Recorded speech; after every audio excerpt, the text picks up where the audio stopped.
连接，但是有3的想法 ，3 ideas, 3 parts. So what are they? Okay, graph 最重要的是它的意思呢 ？What does graph mean?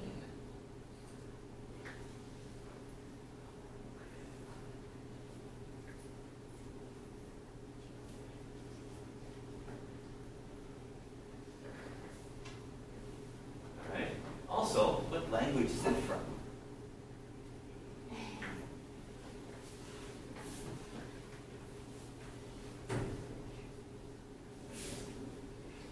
Not French.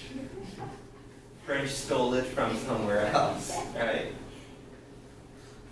These are all Greek to start with, right? Graph comes from the verb to write, okay? Now, we also use it for the idea of drawing a picture, but the idea, even if a graph, you know, if we put information on a chart like this, is to give a visual representation of information. You've got ideas, you've got 想法, 有意思, and you put them on a page, on a paper, on a board. You write them down. Okay, so write or draw. This one.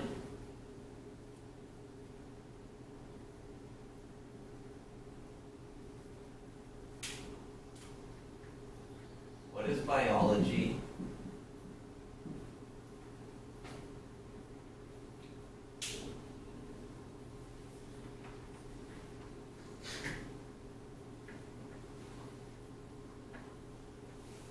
Anybody biology?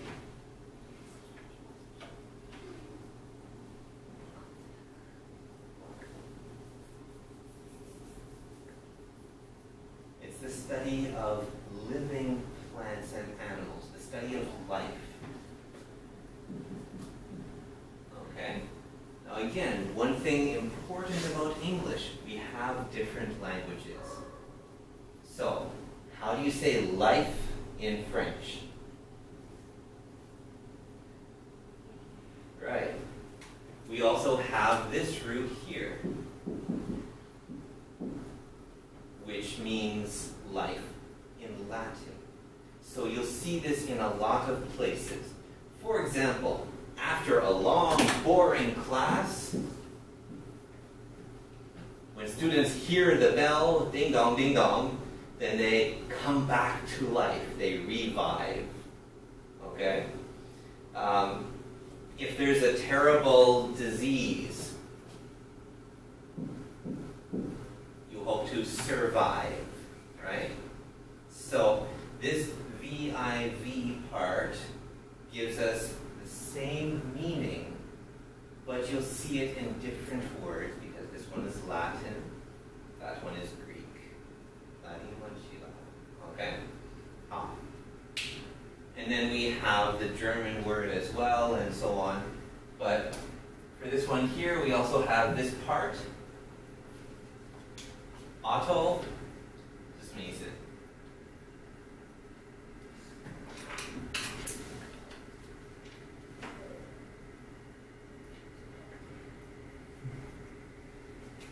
Like, what about in the word automobile?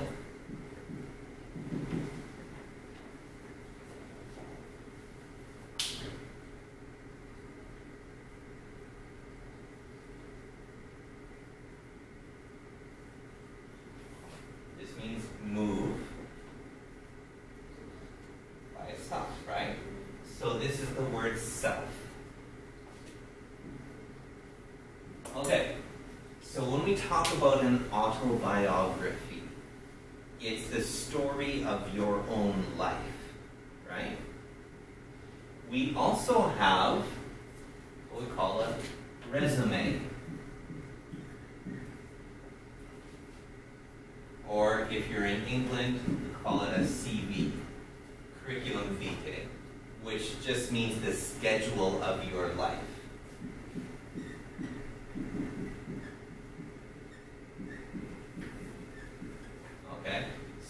here.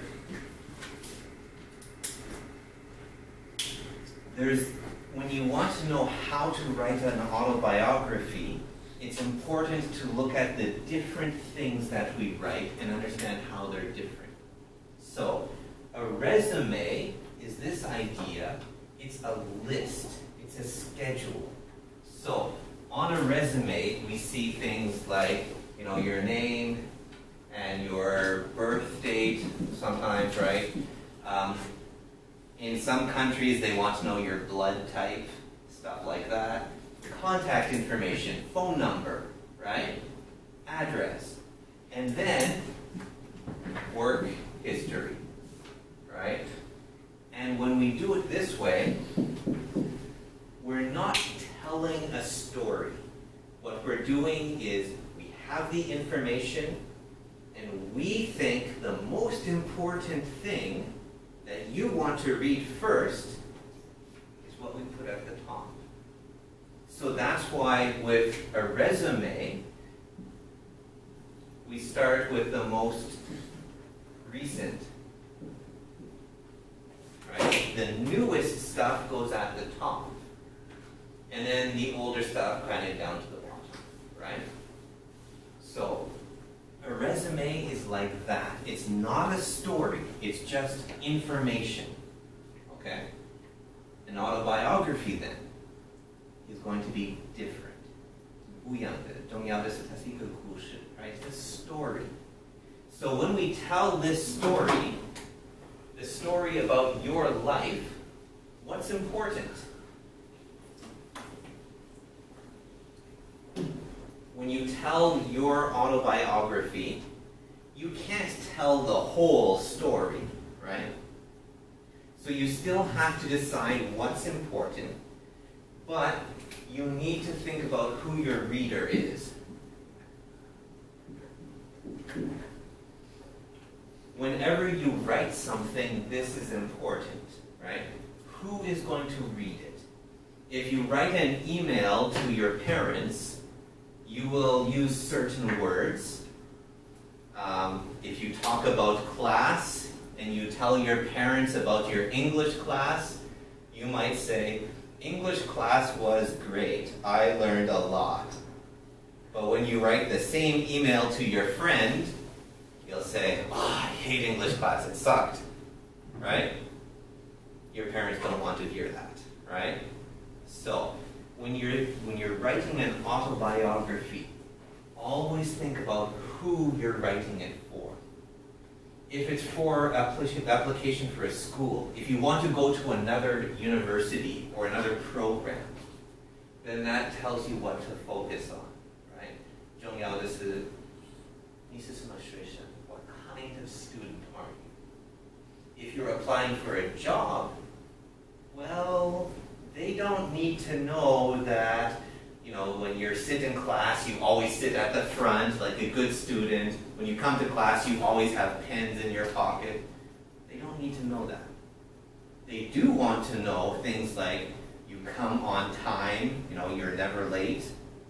They want to know things like you work hard, right? You learn fast, you learn well. So anything that would help your reader to think you are the right person for this job, that's what you want to write. Okay? Now, what about the idea of a paragraph? When we talk about English writing, it's a bit different from Chinese writing, but one important thing is that in a paragraph, we usually have a topic sentence. 第一个句子是这段的重要的想法, right? And then the other sentences all support this one. So an important part of English writing, you don't want to have all different ideas in one paragraph.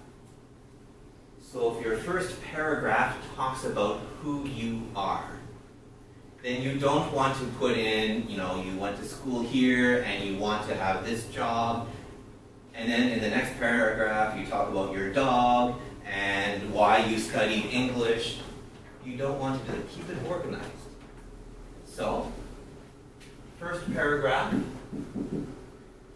start with a question like, who are you?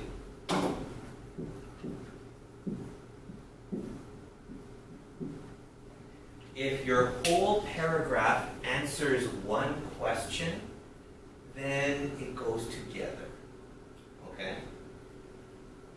You start usually with, my name is, or something like that, right? If you try to start with, my family has 5 people, 有很多的英语学生会这样子, right? There are 5 people in my family. But why is that important about you? Right? If it's important about who you are, that your father is a doctor, and you want to be a doctor just like him, well then, put this in who you are, right? But otherwise, that's a male right? It doesn't really mean anything. There are 5 people in my family. My brother lives here and goes to elementary. 他们不要这个，他们不要看这个. They don't want to know that. Who are you? What's the second paragraph? What do you think? If the first one kind of tells us who you are, what could be the question for the second paragraph?